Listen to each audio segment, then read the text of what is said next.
She was a teenage girl who heard voices. Within months, she was leading an army that would change the fate of an entire nation. But how did a simple peasant rise to such legendary heights? And what did she truly see in her final moments? The real Joan of Arc is far stranger and far more fascinating than the myth. Imagine for a moment, imagine the quiet fields of rural France in the early 1400s. The air is cool, the wind whispers through the tall grass, and a young girl, just 13 years old, tends to her family's flock.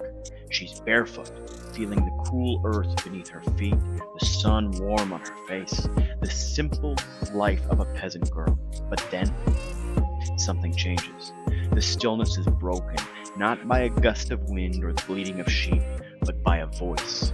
It's not loud, not demanding, but powerful in its presence. She hears it, clear as a bell, cutting through the ordinary day. Her heart pounds in her chest as the voice speaks to her, a voice not of this world. Joan. This was the moment that would alter the course of history. Born in 1412 in the small village of Domremy, Joan of Arc's life was unremarkable, until it wasn't. At 13, she began hearing voices, not just any voices, but those of the saints as she understood it. Saint Michael, Saint Catherine, Saint Margaret. Can you imagine it? Being a child and suddenly feeling the weight of destiny pressing down on your shoulders, the invisible pull of something far greater than yourself. These voices spoke of a mission, a divine mission. Joan was told to save France, a country being torn apart by the 100 Years' War, and to lead the Dauphin, Charles VII, to his rightful throne. This wasn't just wishful thinking of a girl, this was a command from heaven itself, or so she believed. For 4 years, Joan wrestled with this calling, feeling its urgency growing like the slow burn of a fire deep within. Until, at 17, she could no longer stay silent. The voices pressed harder, louder, and more insistent. With a heart full of faith and resolve stronger than any soldier, Joan left her village, left the fields and the sheep behind, and made her way to the court of Charles VII. Can you hear it? The heavy wooden doors creaking open, the sound of her footsteps echoing through the grand halls, the stares of all the noblemen disbelieving and mocking her. A teenage girl, barely old enough to be called a woman, standing in front of royalty, daring to claim that she would deliver them victory. But Joan was not intimidated. She stood tall, her voice steady as she spoke. The court must have felt the shift in the air, the electricity, or something they couldn't explain. Here was a peasant, but something in her eyes, in her presence, demanded attention. Even Charles, unsure at first, was captivated. Joan convinced him, and what happened next was nothing short of miraculous. Picture the battlefield of Orleans.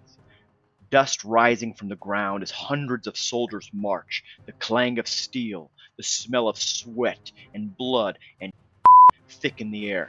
Joan rode into battle not with a sword, but with a banner, her white standard billowing in the wind. She wasn't there to fight, no. Her purpose was to inspire, and inspire she did. The siege of Orleans was a turning point in the war. Under Joan's leadership, the French forces, battered and weary, found new strength. They charged forward with renewed vigor, the cries of battle mixing with Joan's shouts, her voice cutting through the chaos like a beacon. Victory was theirs, and it was Joan's. At just 17, Joan of Arc had changed the tide of war.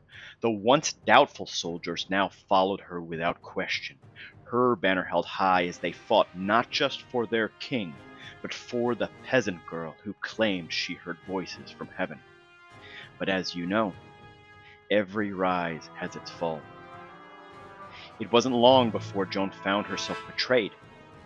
Can you picture it? Standing tall, victorious, only to feel the cold grip of treachery wrapping around her. In 1430, during the Battle of Compiègne, she was captured by the Burgundians, allies of the English, sold for 10,000 francs, the clang of coins echoing in the dark halls of a prison. Her fate was sealed. What followed was not a trial of justice, but a spectacle of political theater. Joan was now 18, stood accused of heresy. She was interrogated for months, the questions never ending, the pressure suffocating, and yet Joan did not falter. To experience the weight of it all, the cold stone of her cell, the flickering candlelight as her accusers circled her, their voices sharp and relentless.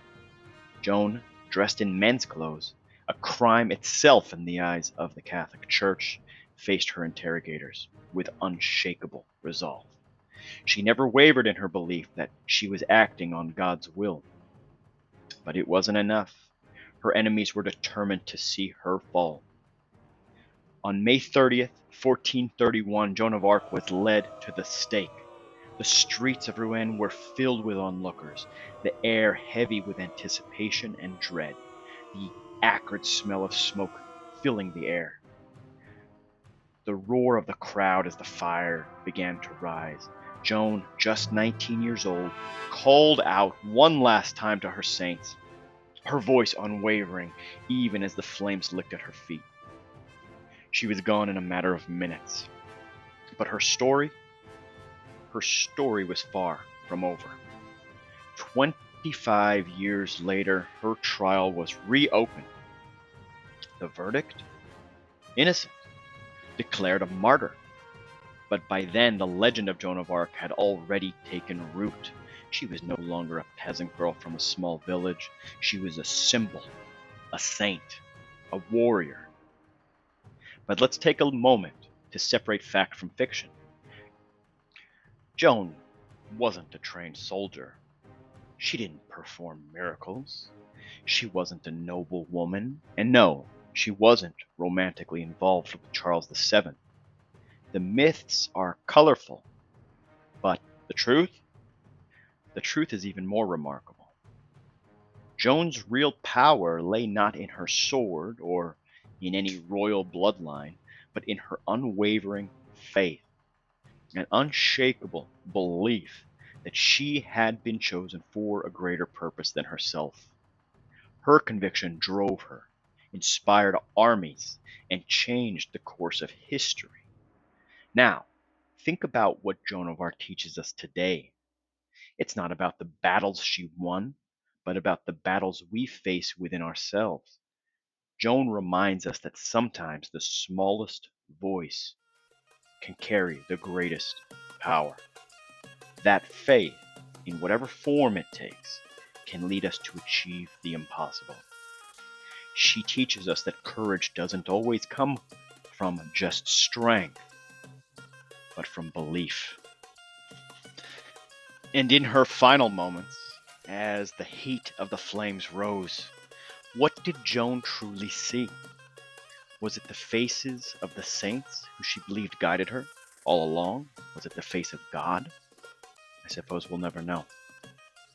A life lived with purpose, even in the face of impossible odds.